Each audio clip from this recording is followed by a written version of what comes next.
feel very good in Greece. I feel very welcomed by all the people I meet, whom I find friendly and helpful in many ways. Me and my wife arrived on a Sunday. It was a beautiful sunny day. We walked around a national park. We had lunch in Plaka, all these things. So a very good start for me.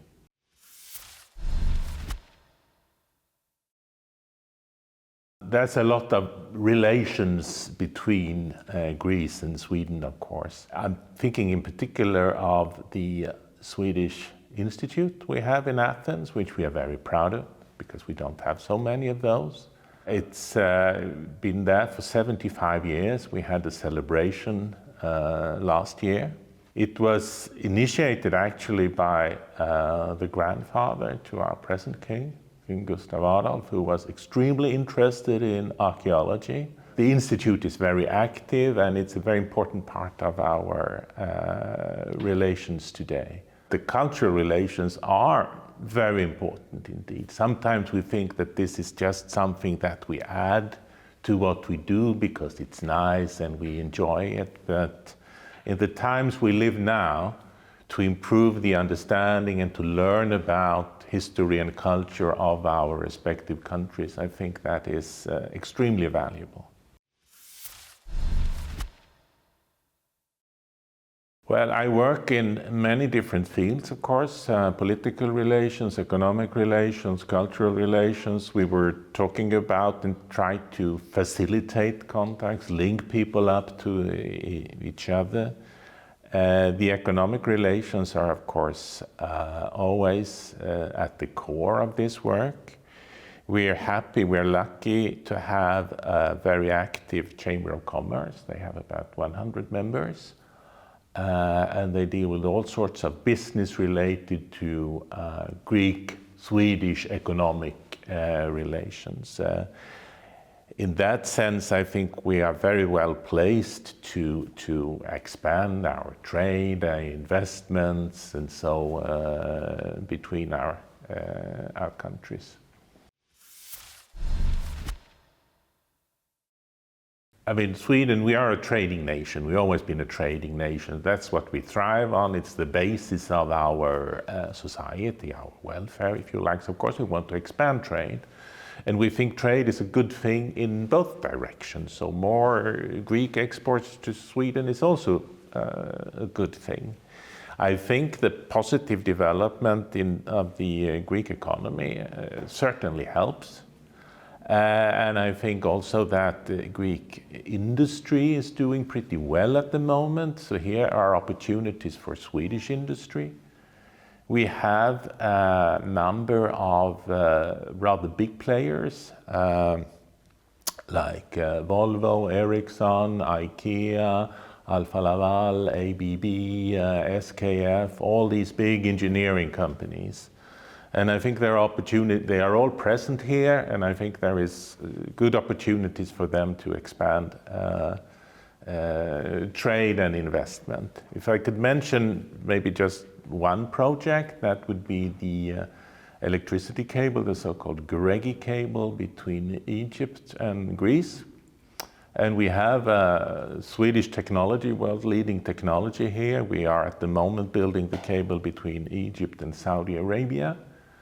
So this is one project that we are looking forward in particular. So I think there are great opportunities ahead.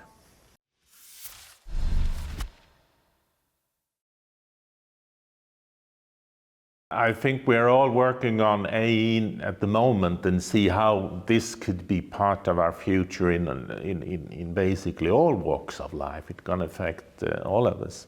By tradition, we are a very innovative country. And that is not only because we happen to have the Nobel Prize, which is part of an innovative tradition, if you like. If you look at the EU countries, we have been ranked as the most innovative country for a number of years.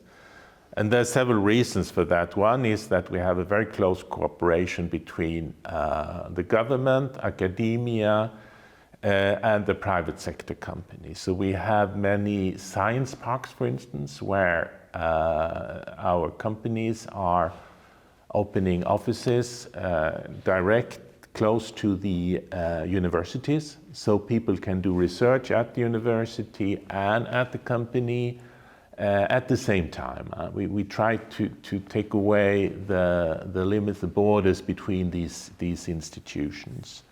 Many of our companies have high-tech products. They are market leading.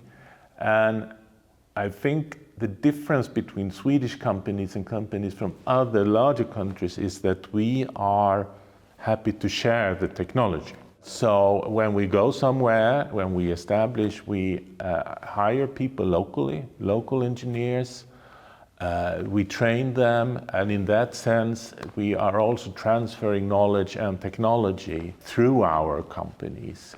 So in that sense, we are very global, if you like, in the way we work with these things.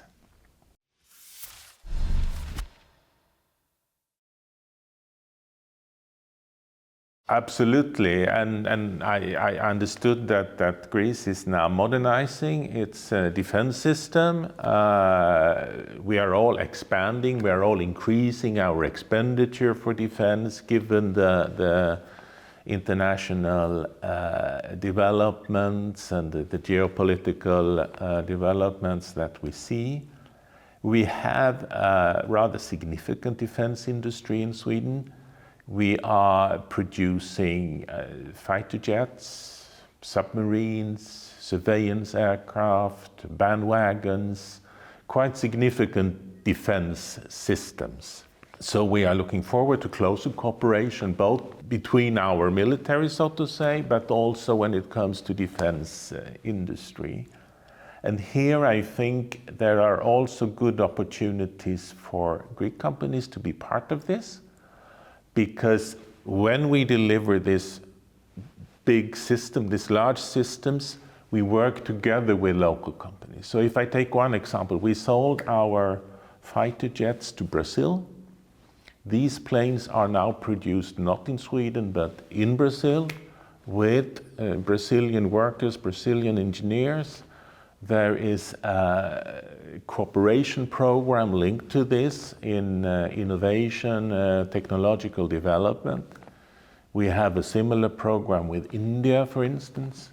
So this kind of cooperation offers a lot also for the country to which we are selling these products. And I think, if I may say so, in this area of local content, cooperation like this, I think we are more advanced than many of our competitors, actually. So I think this is definitely an area where we will expand our cooperation.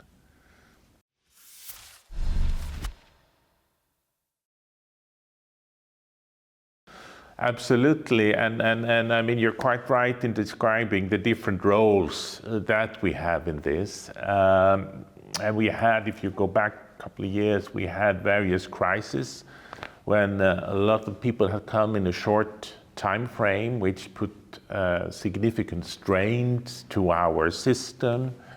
And we had a situation where we had to temporarily close the borders within the European Union, and so to deal with that. And this is, of course, a situation that we want to avoid in the future.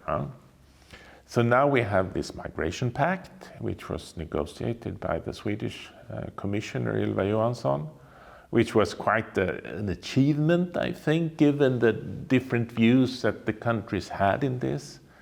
So our main task now is to implement this that we managed to agree on, which requires close contacts and cooperation between our countries.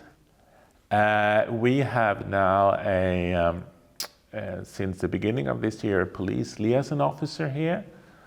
And through him, I think we're going to learn more how does this system works in the Greek context. And I think this is important to improve our understanding of the Greek situation here, and it's a good basis for our future cooperation in this area.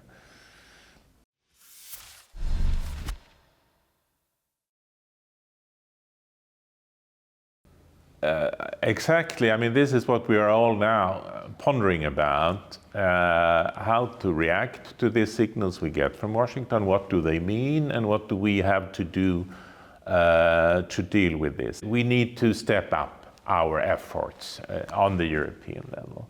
We're particularly happy that 26 countries were united in their view on Ukraine and continued support on Ukraine, so there is no hesitation or anything there. That is very clear. We also have to step up our efforts when it comes to our national defense. I think all of the European countries is doing that at the moment. We were doing it already, but now it's clear we have to do even more, and we have to do, as you say, we have to do it much faster than we thought maybe only a few weeks or months ago or so. We are a relatively new member of NATO. We have been a member of NATO for a year now. We see ourselves as contributing to NATO. This is what we want to do. We also want to develop cooperation within the European Union. NATO is, of course, that's where we talk about the military capacity, what kind of equipment we need, all these things. But when we come to defense industry, cooperation and financing, well, there's a role for the European Union. And we are looking for to develop a partnership with new countries, in particular countries in Southern Europe, including Greece, for instance. And I think we will see more of this north-south cooperation in Europe, in this area. So we need to understand also the situation we have in Northern Europe, the Baltic Sea area, the situation you have in the Eastern Mediterranean.